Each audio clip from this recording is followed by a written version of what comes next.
Bautihin mo nga yung katabi mo, sabi mo, ang ganda-ganda mo ngayon. Sa lalaki, ang gwapo-gwapo mo ngayon. Namiss kita, sabi mo, namiss kita. Glory to God, hallelujah. Sige, tayo ay manalangin muna. Heavenly Father, I thank you once again for giving us an opportunity to meet you face to face. Lord, it is not by might nor by strength, but by the power of your Holy Spirit.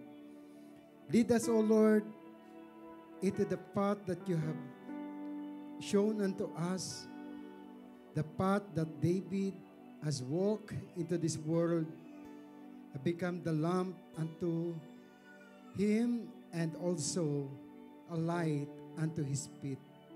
Yan po ang lakaran namin, Panginoon, yung nilakaran mo at sinabi mo nga sa iyong salita, wala kang ginawa rito o wala kang sinalita dito sa mundo kung hindi yun lamang sinabi ng Ama na nandiyan sa langit. While you are there already, you say in your word, we can do more things that you have done because you are the one going to do it. You are seated in the throne that will last forever. Thank you, Father God, for all the souls that you have bring into this place. At naniniwala ako, Panginoon, hindi sila mawawalan ng pag-asa sapagkat ang salita mo ay lumalabas sa iyong bibig nang hindi babalik ng walang kabuluhan. Let it be, O God, let it happen that the word that we are going to speak this afternoon will remain forever in our life. At habang kami naghihintay sa iyo, Panginoon, lahat ng pangako mo, kine-claim na namin na ito ay answered prayer. Thank you, Father God, and this we pray in Jesus' name. Amen. Sige, bago ka umupo, kumamay ka muna ng 5 tao, sabihin mo, I am blessed forever.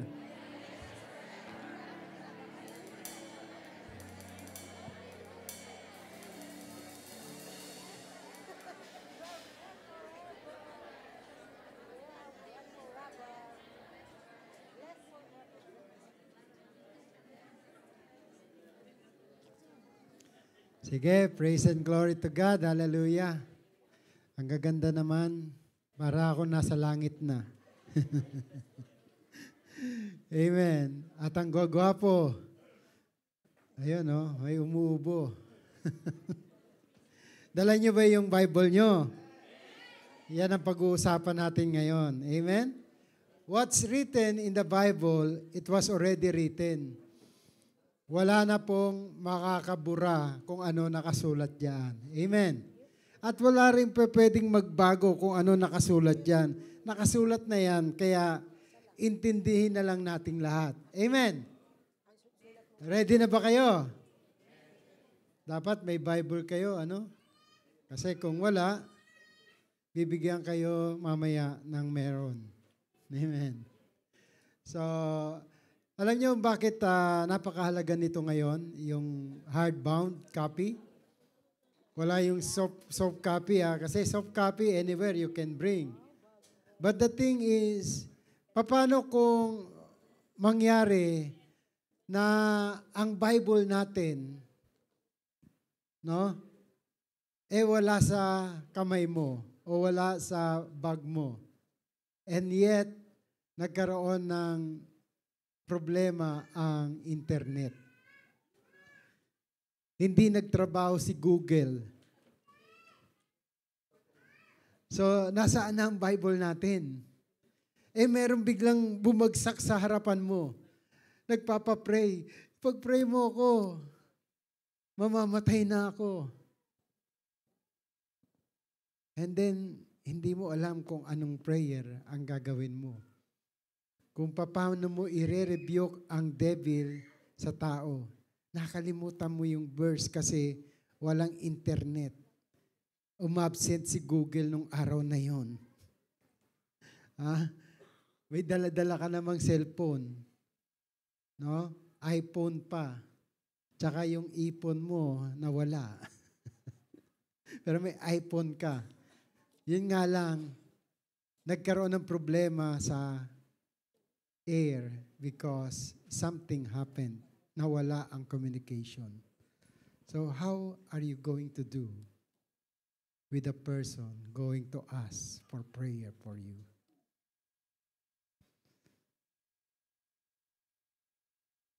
So, the importance of the Word of God. Kaya, naniniwala ako, the reason why God write His law into the heart of man, no longer into the hard, ano yun? Yung sa stone. Bakit? Kasi marami dito lang pinunta or dito lamang nilagay ang Word of God. Wala dito. Ano ginawa? Aba, basahin nga natin ang Matthew chapter 1. Chapter 4, verse 1. Ayan. Dito tayo magsisimula. Amen? Sa Matthew 4:1, then Jesus was led by the Spirit into the wilderness. Wilderness is the desert where we are living right now. Nung araw po, ang UAE ay disyerto. Wala pa yung clock tower. Yan yung nauna actually doon sa mga tinayo rito, no? Sa Dubai. At makikita nyo yung mga building na katabi niyan, mga luma na, kasi nga sila yung nauna na building na tinayo rito. And you can see the desert, no? Yang Sheikh Zayed Road, desyerto po yan. At lahat ng nandito, no? Walang nagko-connect pamula Al Ain, Dubai, or Dubai, Abu Dhabi, kundi road lang na ginagawa pa nung araw. Amen? So, sino yung mga nauna na rito? Nakita ko lang sa picture yung kala nyo ako. So, the truth, no? Wala talaga. Kahit sa Saudi Arabia, 1990 po, nasa Saudi na ako. Kami rin yung mga nag-start ng mga road doon. At nakita ko yung talagang road muna bago yung mga buildings. At the thing is, yung road na yon ang magbibigay sa iyo ng daan kung saan ka pupunta. Siyempre, mabuti na lang nung pagdating ko roon may camel pero hindi yun ang sinasakyan namin. Meron na rin mga Mercedes-Benz, mga magaganda na rin sasakyan, 1990. Siguro yung mga nauna sa akin, yun yung mga nag-suffer kasi sila yung mga gumawa ng roads. But bakit ko sinasabi rito? Kasi ang daan po ay napaka-importante sa pupuntahan natin. Amen. Pakilagay nga yung Psalm 119 verse 105. Ano sabi ni David? 1, 2, go. Your word is a lamp to my feet and a light to my path. So kung walang lamp,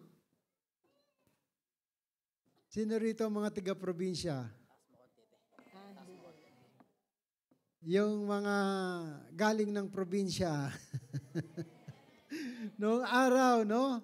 Talagang napakahirap dahil yung daan, bihila yung merong poste na may ilaw. Meron man kukuti-kutitap. Kaya maraming sa Pilipinas, maraming aswang at nang-aaswang. Noong araw. Hanggang ngayon pa ba? So, Yun yung sinaksak ng mga magulang o mga ninuno natin sa utak natin. No? Kapag makakita ka ng nuno sa punso, huwag kang iihi dyan. May mangyayari sa'yo. Huwag mong gagalawin yan. Baka lumaki ang paa mo. Sa word na narinig natin, natutunan natin, lahat yung pumasok sa utak natin. Therefore, lahat yun nagkaroon ng takot dahil habang lumalaki ka, yung word na ibinigay sa'yo, narinig mo, yung pinakita sa'yo ng mga magulang mo, yun ang sumiksik sa utak natin. Amen? Kaya naman, kapag may mga tradition, may mga sumpa no, na ginawa nung araw pa, yun ang ginagawa natin. Bakit? Yun ang sinilita sa atin ng ating mga ninuno. Kaya naman, gusto mong bumait.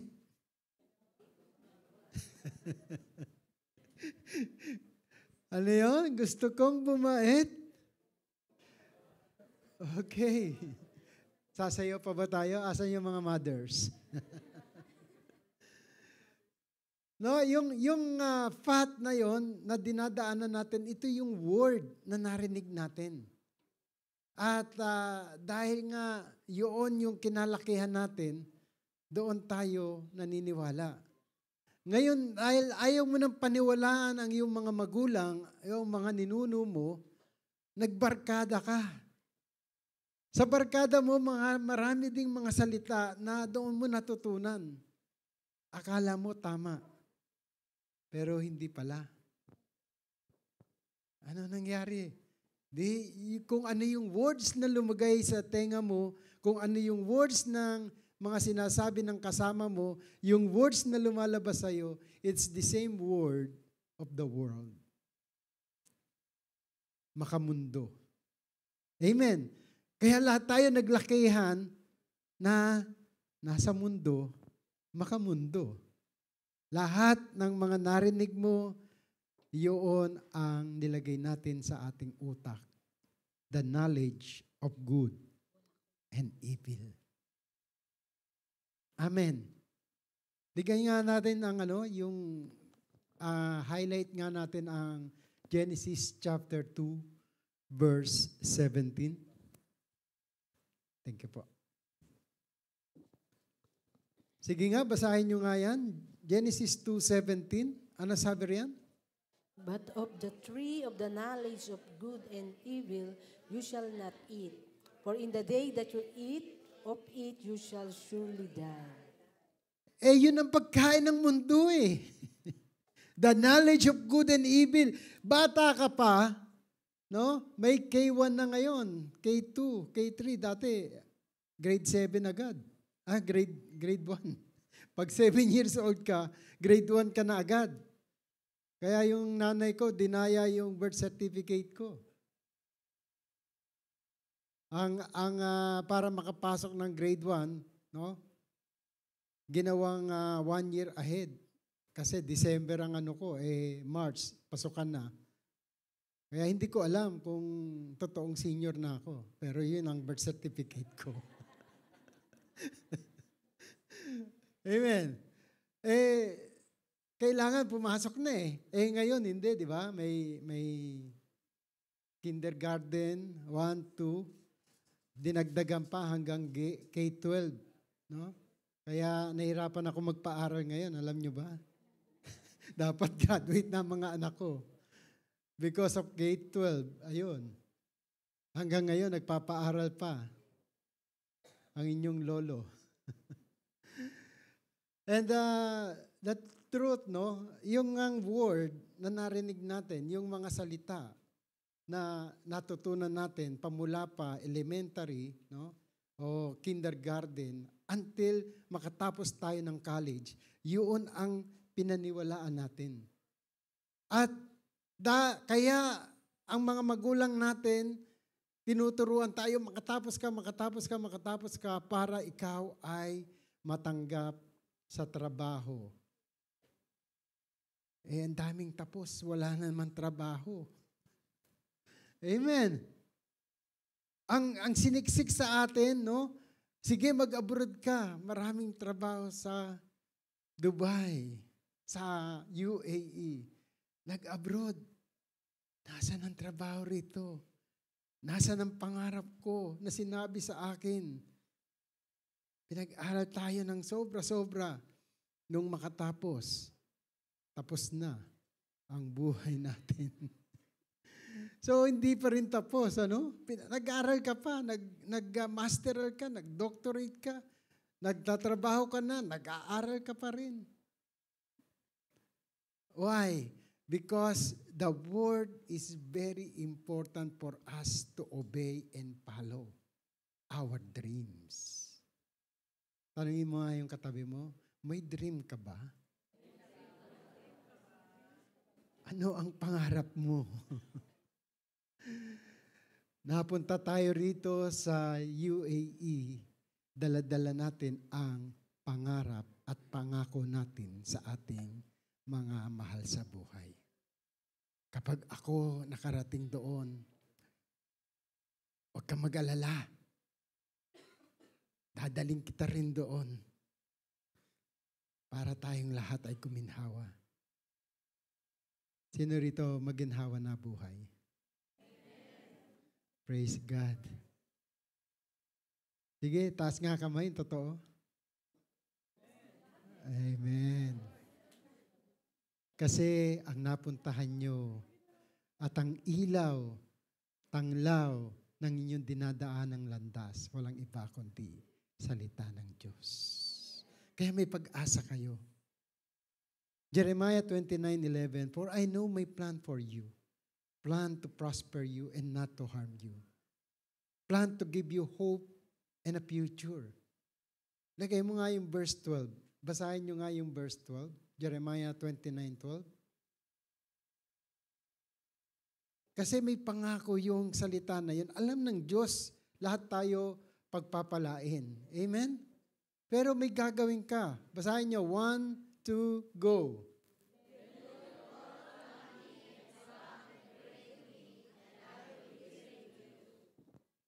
And then verse 13.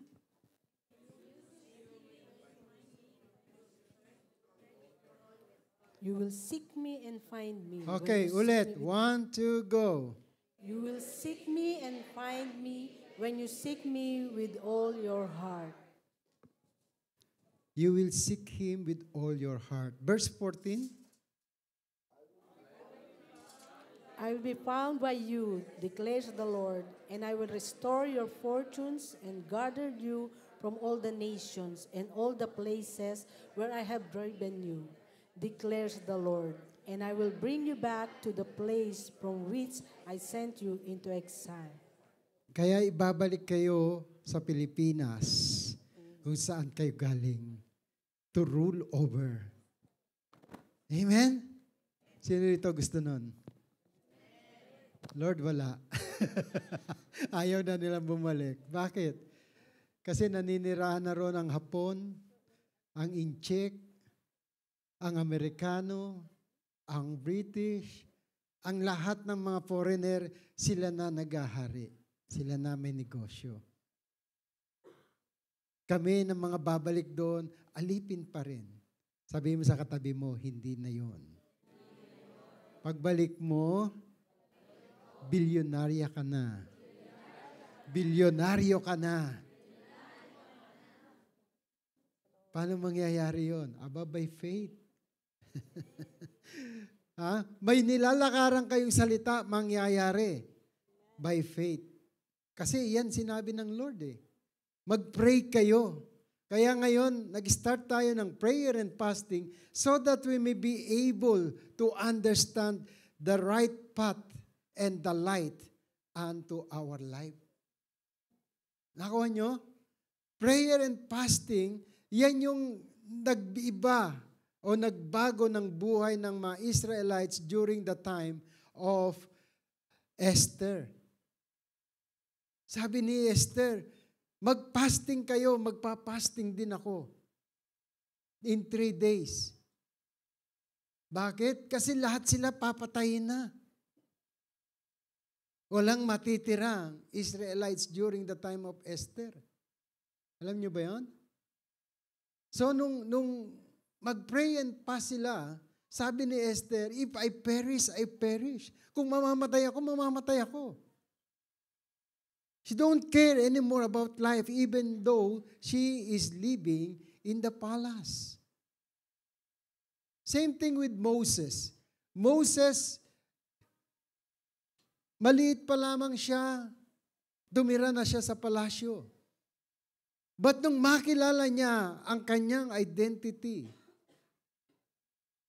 ipinakilala sa kanya ng Diyos na kung sino siya, iniwanan niya ang palasyo. Pinalayas kasi siya roon at pumunta siya sa wilderness. At sa wilderness, na-encounter niya ang Diyos. The burning bush. Doon, narinig niya ang salita ng Diyos. Sabihin mo sa katabi mo ngayong araw na ito, maririnig mo ang salita ng Diyos. Amen. The word is very important. Alam nyo, maraming tao binabaliwala ang salita na magbibigay ng buhay at ng future sa makaka-discover nito. Kaya yung Bible natin is very important. It is anointed. Amen. Bakit ka lumalabas? Hindi ka nagpakita kanina. Okay. It is very appointed and anointed. Kaya ka nandito para matutunan natin ano ba itong salita ng Diyos? Bakit importante? Bakit importante ang salita ng Diyos? Okay. Number 1, the word will remain. But before that, sabi ng Lord, sabi ni Jesus sa devil, in verse 4 ng Matthew chapter 4. Okay, let's begin with verse 2.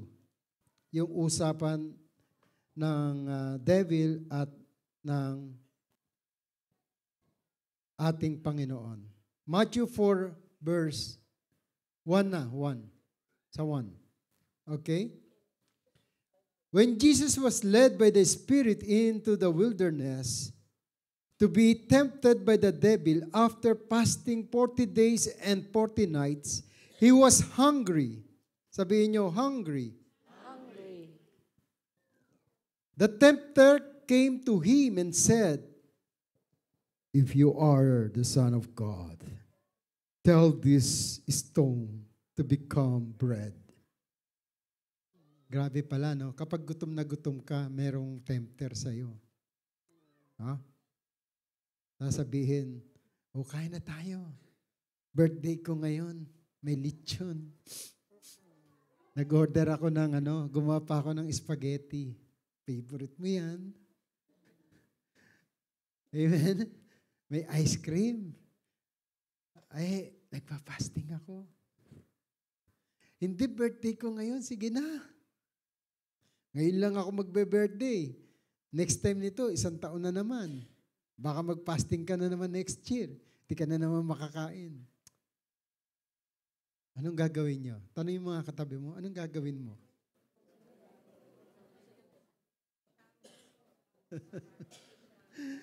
Sharon na lang.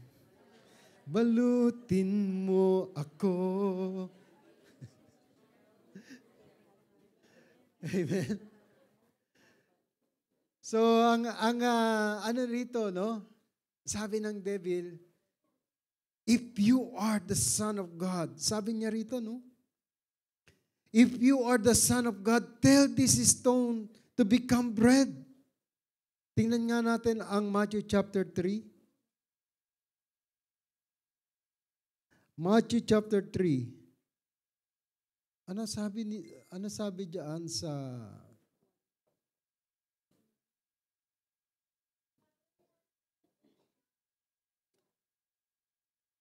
Verse 16 yata yun.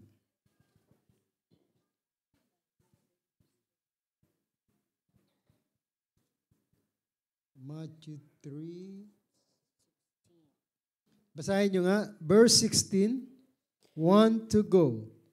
And when Jesus was baptized, immediately he went up from the water, and behold, the heavens were opened to him. And he saw the Spirit of God descending like a dove and coming to rest on him. And verse 17. And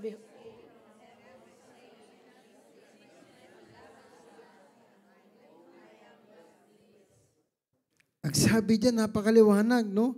And the voice from heaven said, "This is my Son, whom I love. With him I am well pleased." Napakaliwanag. Amen. Tapos dito sa verse 3, the tempter came to him and said, "If you are the Son of God," tanongin mo, sabi mo, katabi mo, anak ka ba ng Diyos? Bakit hindi mo palayasin ang demonyo sa buhay mo? Ano ang sagot? Wala na po. Wala na dito sa Jesus Christ the Deliverer. Amen. If you are the Son of God, the devil cannot tell you if you are, because you know who you are. Amen. Kung alam mo, because the Word of God will make you who you are. Hindi mo na kailangan na alamin pa kung sino ka. Amen? Because your identity reveals by Jesus Christ Himself. Sa John 1:12, for as many who receive Him, to those who believe in His name, He gave them the power to become children of God. Bakit ka magdadoubt pag sinabi ng devil, "Oh, totoo ba, anak ka ng Diyos?" Yes, it is written. Kaya importante ang Word of God. It is written. Ano sabi ni Jesus John sa verse 4? Jesus answered, "It is written, man shall not live on bread alone, but on every word that comes from the mouth of God." Ang ikabubuhay natin ay ang word na magbibigay ng liwanag sa ating daraanan. Amen? Kaya si David, kahit anong hirap yung buhay na dinanas ni David, hinabol siya ng taga ni Samuel, ni King Samuel, dahil nagselo sa kanya, nainggit sa kanya, na maraming tao ang nagmamahal sa kanya. Kinainggitan siya. Kahit na si Samuel ang nauna sa kanya, inanoint ng Diyos. Dahil sa takot ni Samuel na mawala ang trono sa kanya, gusto niyang patayin si David. Amen? Bakit? Kasi si David, ang pinanghahawakan niyang sandata ay ang salita ng Diyos. Bata pa si David, hinarap niya si Goliath. Ang sabi niya, "Sino itong uncircumcised na ito na humahamak sa aking Diyos, sa Diyos ng Israel?" Ang dala-dala ni David noon, isling lang. Pero he was trained to kill lions na gustong agawin ang tupa sa kanya. Yung lions and all the animals, big animals, na gustong agawin ang tupa kay David. Pero hindi sila mananalo. Bakit? David was anointed by the living God. Kaya noong kaharap niya na ang higante. Sabi niya, the battle did not come from me. The battle belongs to the Lord. Kaya kapag meron kayong salita ng Diyos, ang makikipag-away sa kaaway nyo, walang iba kundi ang Diyos mismo. The battle in your life belongs to God because He is the one who gave you life. The word of Jesus Christ Himself, He said, I have come to give you life, life more abundant. Kaya kung talunan ka ngayon, sabihin mo kay devil, devil, hindi na bukas. Kung tinalo ka kahapon, sabihin mo kay devil, devil, ngayon babangon ako sa salita ng Diyos.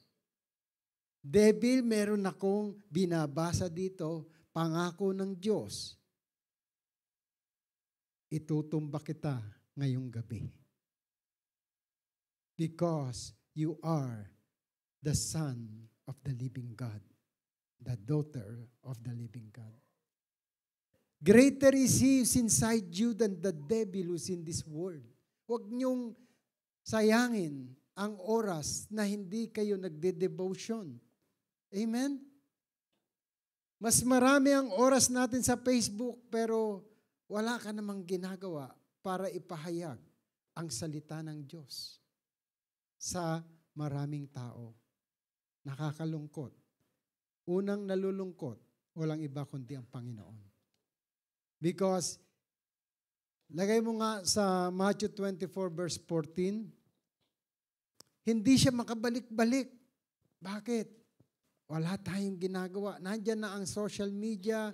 You can reach out the world by having your, rhapsody of realities to your friends, to your, ayaw niyong gawin. Amen. Nanghihinayang kayo sa, ibabayad niyo sa isang rhapsody para ipamigay sa maraming kaluluwang naliligaw. Basahin niyo nga, Matthew 24 verse 14, 1 to go. And this gospel of the kingdom will proclaim throughout the whole world as a testimony to all nations, and then the end will come. The end will not come until you yourself will not be an instrument to be a part of sharing the gospel of God.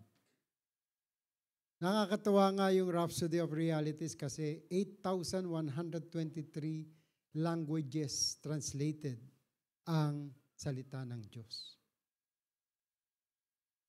8,123 languages.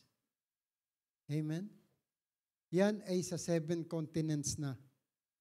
Isipin nyo, ang mandate doon sa tao na gumawa nito is to fill the world with the word of God. The world to fill by the word of God. Ilang billion? 2.8 billion souls to reach out. And if you become a part of it, no? Monthly, meron kang, para sa ito, para sa ito. Because I have already my daily devotion. So mamimigay ka na lang. And when they read this daily devotion, they will have an impact. Hindi mo alam kung kanino. You are just a part of seeding. Just a farmer seeding to a soil with a good soil. Amen? Kaya, si David at yung mga champion dito sa Bible, makikita natin, wala silang pinanghawakan kundi ang salita ng Diyos. David can kill 10,000. Samuel has only 1,000 enemies. He can destroy. So, man does not live by bread alone, but by every word that proceeded out from the mouth of God. Matthew chapter 4, verse 4. Yan yung sinalita ng Jesus sa kanyang nag-aakusa sa kanya. Kaya kung merong gustong mag-destroy ng future mo, sasabihin, eto malaking sahod, etong natin, no? Bibigay ko sa iyo ang lahat, sambahin mo lamang ako. Ituloy nga natin yung verse 5 hanggang verse 8 ba yan?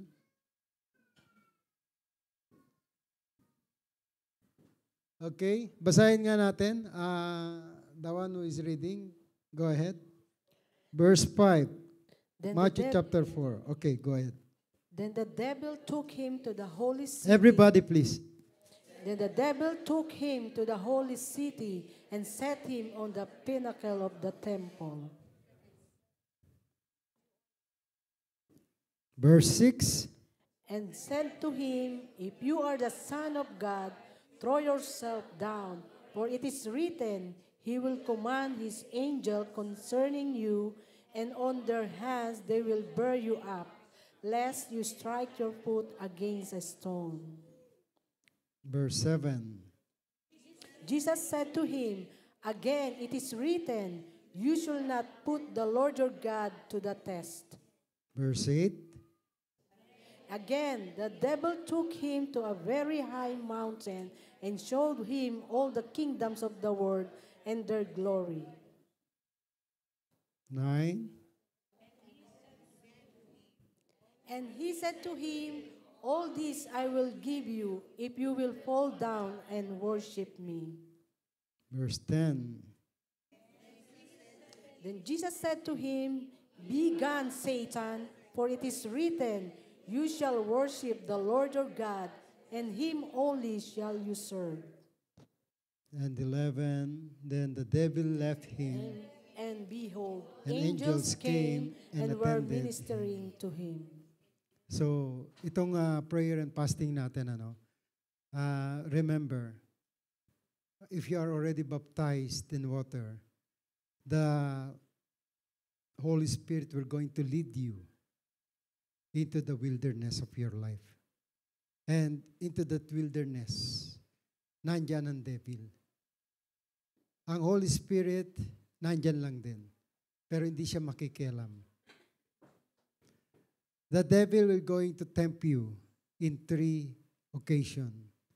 The lust of the flesh, the lust of the eyes, and the pride of life. Jesus was tempted the same. But because He loved the world, not the world, He endured every word of the devil. Kaya yung devil walang magagawa sa'yo. Sabi mo sa katabi mo, walang magagawa ang devil sa'yo. He can only tempt you. But the decision, like what Adam and Eve did, is into your hand.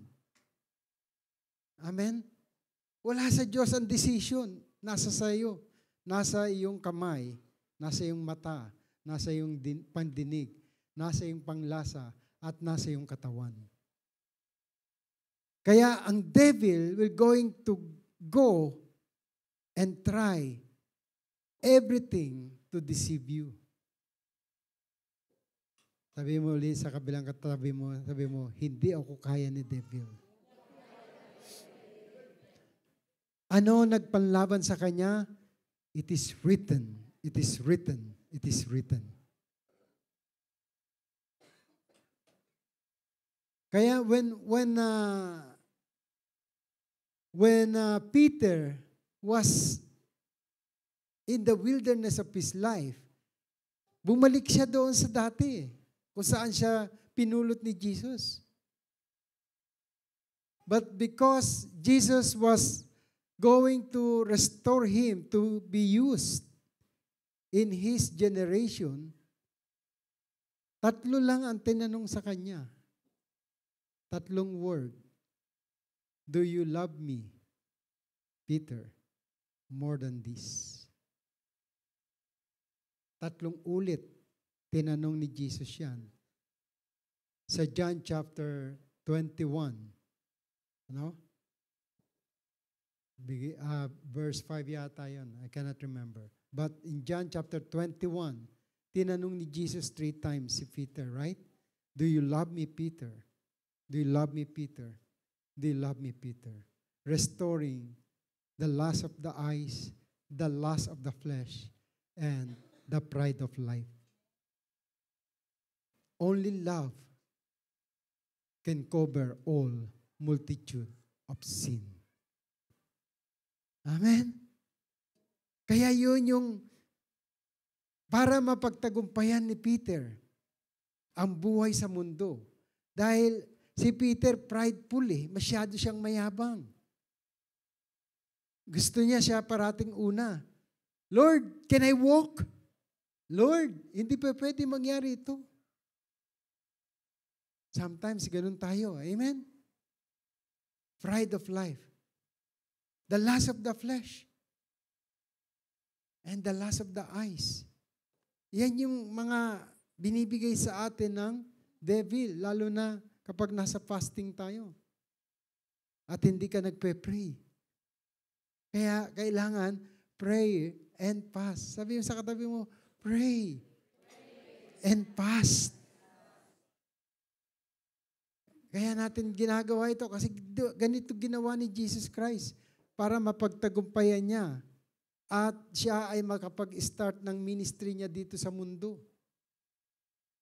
Before he read Isaiah chapter 61, 1-3, he was tempted. At nung niread niya na yon, nag-start na ang kanyang ministry. Kaya sabihin mo sa katabi mo, mag-i-start na rin ang ministry mo.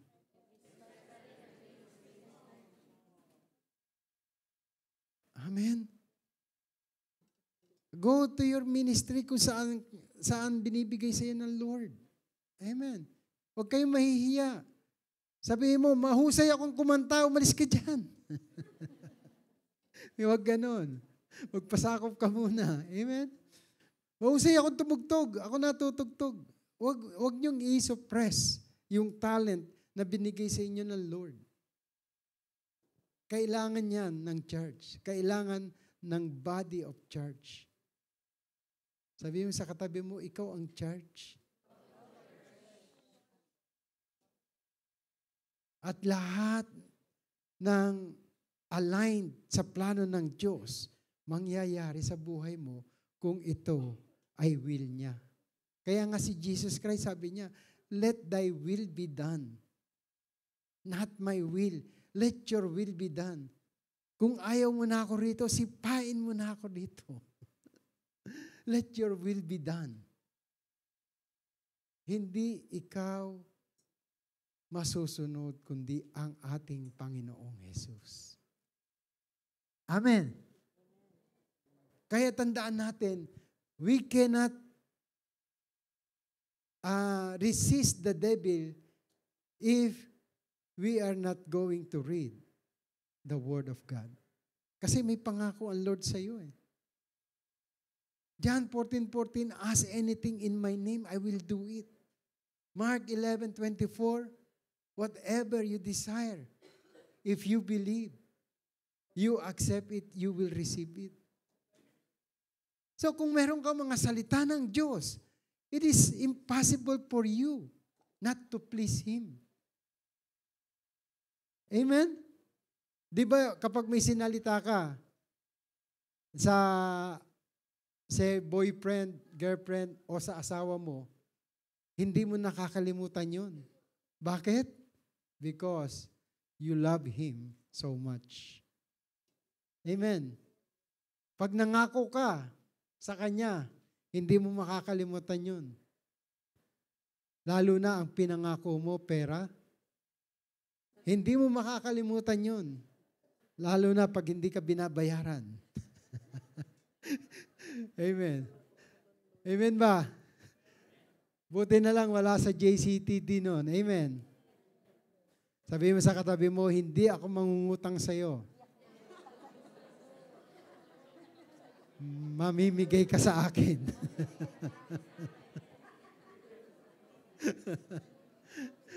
Diyan tayo mahusay. Amen. No, ang pangako ng Lord, kapag siya nangako, hindi siya parang tao na susumbatan ka pag ano. No, no. Pag pinangako ng Lord sa iyo, dahil siya ay Ama, ipagkakaloob niya kung ano ang ipinangako niya sa iyo. So, bakit siya importante? Ang number one na sinulat ko rito is because the Word, no, is a bread for us to eat. It is the bread of life. Number two, tingnan nga natin ang Matthew 24, verse 34. Why the Word is important? Okay, read. Want to go. Truly I say to you, this generation will not pass away until all these things take place. Because the Word will remain the same. Yung sapatos mo nung elementary ka, hindi mo na kayang isuot. Amen. Sino rito nagsusuot pa ng kanyang sapatos 30 years ago?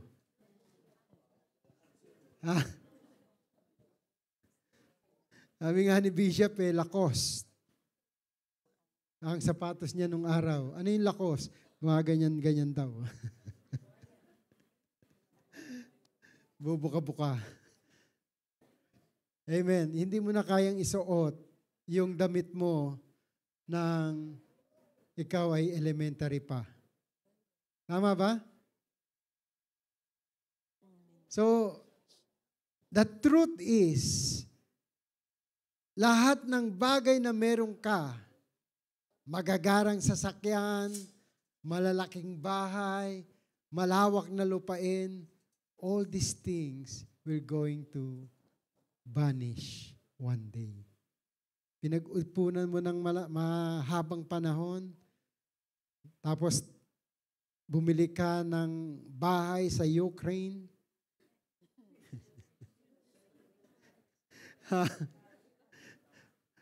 Mansyon pa, pinagawa mo ron.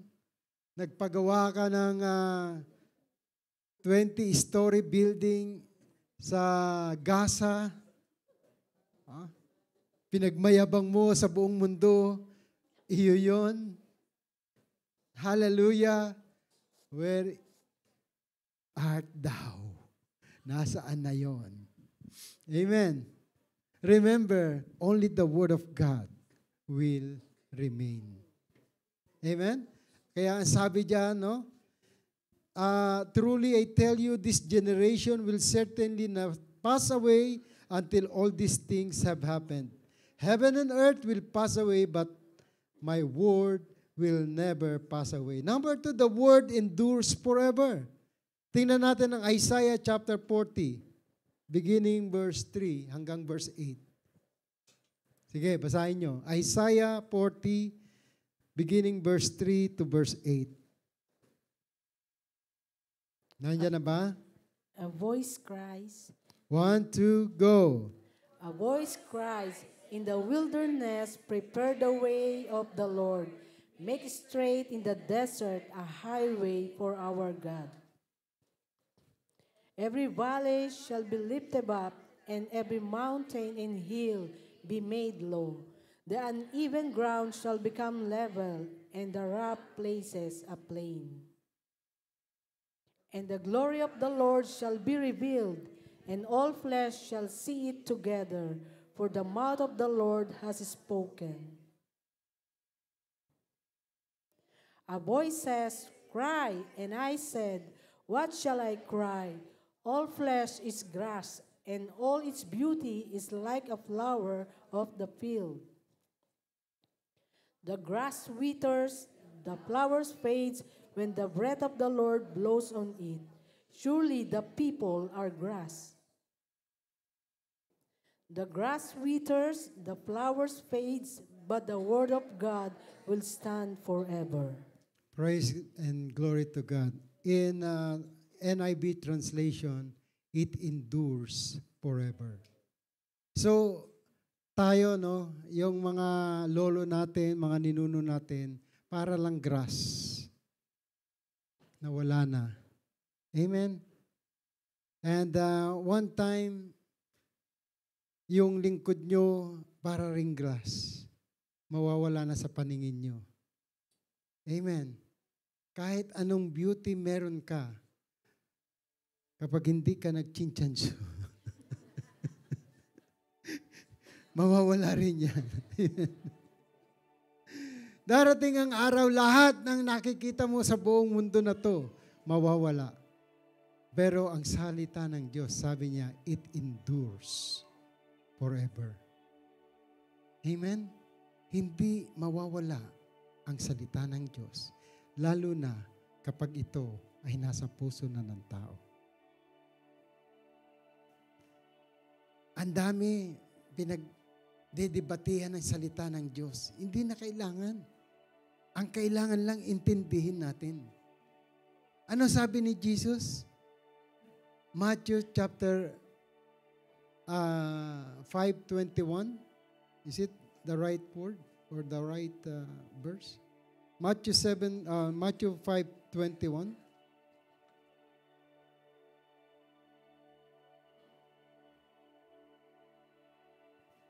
Pakit-check nga. Okay.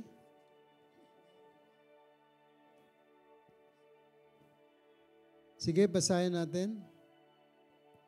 1, 2, 3. Not even everyone who says to me, Lord, Lord, will enter the kingdom of heaven, but only the one who does the will of my Father who is in heaven. Okay, verse 17. Verse 17. Likewise, every good tree bears good fruit, but a bad tree bears bad fruit. No, sorry ha. Ano ba yan? Matthew 5:17?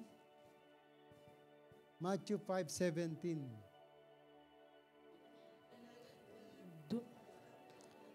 Do not sabay-sabay think, tayo. 1, 2, go. do not think that I have come to abolish the law or the prophets. I have not come to abolish them, but to fulfill them. So, ibig sabihin, the Word of God is the same law. Yesterday, today, and forever. Sabi nga nung isang rich young man, pumunta siya kay Jesus Christ, lumapit siya, alam niya mayaman siya. Sabi niya, Lord, paano ba ang pag-enter sa kingdom of heaven? Paano ba ang mag-gain ang eternal life? Ano sabi ni Jesus Christ? You have to do this. The 10 Commandments. Ano sabi nung rich young man?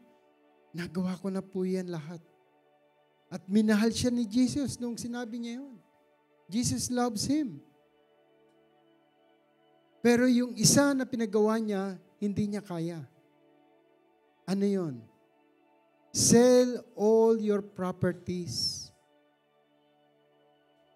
Give it to the poor.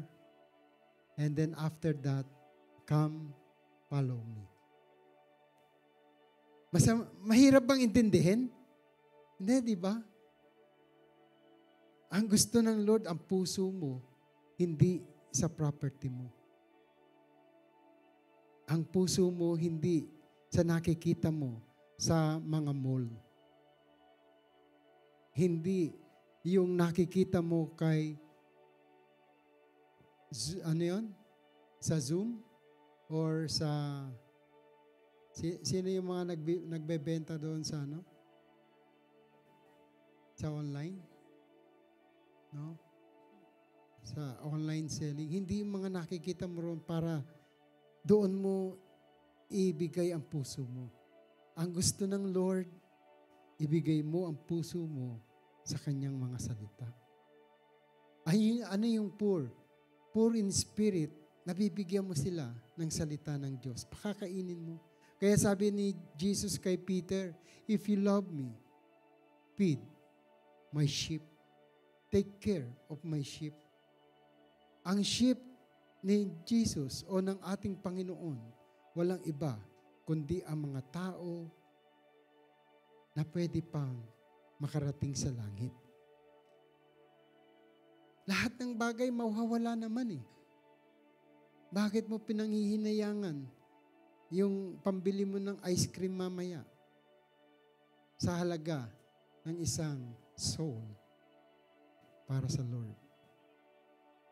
Yan yung sinasabi ko, bakit ngayon wala nang gustong kumuha ng Rhapsody of Realities? 100 lang to, dapat to, ubos na. Dapat 200 na tayo next month. Dapat meron ng 400 na other month. Nag-i-increase. At makikita nyo, mag-i-increase din ang pangangailangan ng church because sisikip tayo rito. Amen? Amen. Because you are not giving an ice cream or burger to anyone. You are giving the bread of life to them. Naintindihan natin? Man does not live by bread alone, but by every word that proceeded out from the mouth of God. Kaya hindi ako nanghihinayang, pamigay ko yan. Why? Because I do know na kapag ako naghasik ng tanim, meron akong aanihin sa langit forever. Hindi dito. What profit a man if you gain the whole world but loses my own soul? It doesn't care. Yumaman ka rito, ilang taon lang? 60, 70, 80, iiwanan mo rin yan. Why don't you payamanin mo ang generation to come by the word of God? At hindi tayo because the word of God endures forever. And in Genesis chapter 3, the word is God. Tingnan natin yung 3 verse 8 to 10. The word itself is God. Amen. Genesis 3, 8 to 10. Go, read it. And they heard the sound of the Lord God walking in the garden in the cool of the day. And the man and his wife hid themselves from the presence of the Lord God among the trees of the garden. Did they see God when they opened their eyes? Nung magkasala si Eva at si Adan? Did they see God walking in the garden? They heard and they hide. The voice. Wala naman sinabi rito, nakita nila. They heard the voice walking in the garden. And because of their sin, they hide themselves to the voice of God. The same thing like Moses. Moses said, magpakita ka sa akin. Ano sabi ng Lord? Ng Diyos? Hindi mo ako pwedeng makita. Mamamatay ka. The flesh will going to die if you see God. That's why in John chapter 3 verse 3, unless a man be born again, they cannot see the kingdom of God. You must, if you want to live with God, you must die for yourself. Unless a man be born again, they cannot see the kingdom of God. John chapter 3 verse 3. Yung matalinong si Nicodemus nag-ask, how could it be? Ang laki ko na. Siguro malaki pa rin tiyan nun sa akin. Kasi tax collector, Pharisee. Part to see, Sadducee, sad to see. No? Nagtanong kay Jesus. And ang sabi ni Jesus Christ, paano? Sabi ni Jesus, truly, truly, I tell you, unless a man be born of water and spirit, they cannot enter the kingdom of God. You must be born again by the Spirit of God. And what is the Spirit of God? This is His Word. The Word became flesh. John chapter 1 verse 1, in the beginning was the Word, and the Word was with God, and the Word was God. Kaya nung naglalakad ang Diyos sa garden, they cannot see. They heard. Nakakita ni Eva at ni Adan? No. They heard the voice. Kasi hindi pa open ang eyes nila during that time. Na-open lang noong magkasala sila. So they cannot see God. No one see God. Only Jesus Christ who came from God Himself.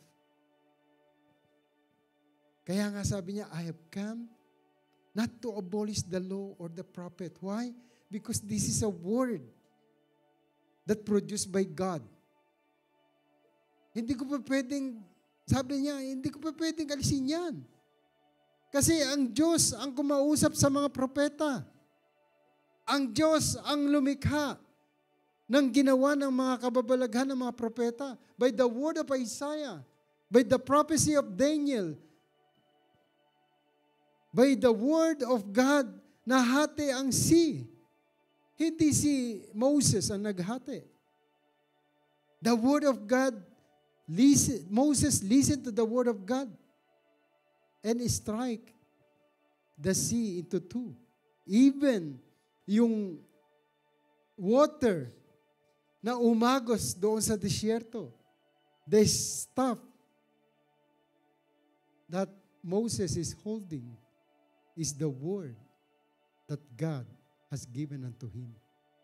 Ano sabi ng Diyos kay Moses? Moses, ano ang hawak mo? Tanungin mo yung katabi mo, ano ang hawak mo ngayon? Kung ang hawak niyan ang Bible, kung ang hawak niyan ay salita ng Diyos, that is very powerful tools for the devil. Kaya, taas nga natin lahat ang Bible natin. Sige. This is my Bible. Sabi mo, this is my Bible. This is the manual of my life.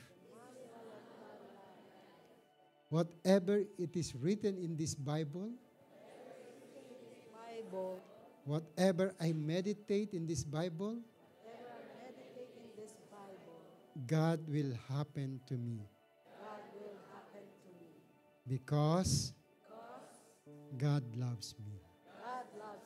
Alam niyo, ang manufacturer, kapag mahal niya ang ginawa niya, ilalagay niya ang pangalan, kahit na anong pangalan niya. Poproteksyonan niya yan. Lalagay niya ng guarantee, warranty, at yung manual for you to use properly. God gave you the manual for you to use effectively.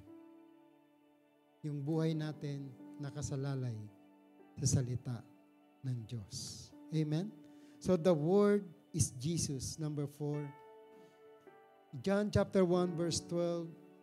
Yet to all who did receive Him, to those who believe in His name, He gave Him the right to become children of God. Children not of natural descent, nor of human decision, or a husband's will, but born of God. The Word became flesh, verse 14, and made His dwelling among us. We have seen His glory, the glory of the one and only Son, who come from the Father, full of grace and truth. So yung word na yan, kapag nasa puso mo, siya na ang kikilos sa buhay natin. Tayong lahat ay tumayo.